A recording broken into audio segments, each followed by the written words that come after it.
I think it's a serious mistake for aspiring watercolorists to start out painting small pictures.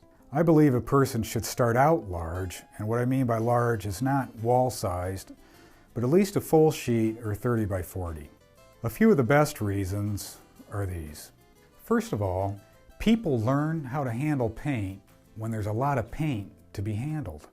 Painting large gets you moving the arm, the shoulder, and the body, instead of just painting from the wrist. You know, the physics of the paint and the water and the paper have a much better chance of interacting on a larger scale. I wonder how many people, for instance, have thought about runs and drips. I've done a lot of that.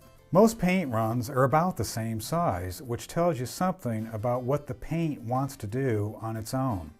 I don't like to argue with the paint. It's a much better artist than I am.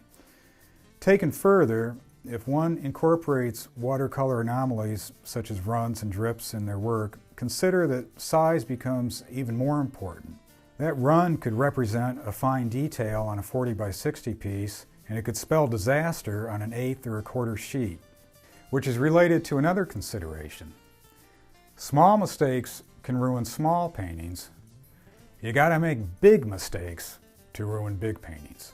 You know, people think I'm being funny when I say that, but it's so true. This is an excellent reason for people to start out painting large.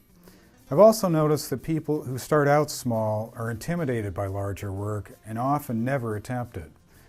For many people, the idea of painting a full sheet is daunting, terrifying, which is pretty ridiculous in my opinion because 22 by 30 is not large.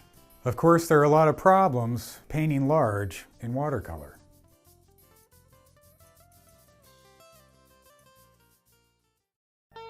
Unconventional and innovative, Nicholas Simmons is a breath of fresh air to Watermedia techniques.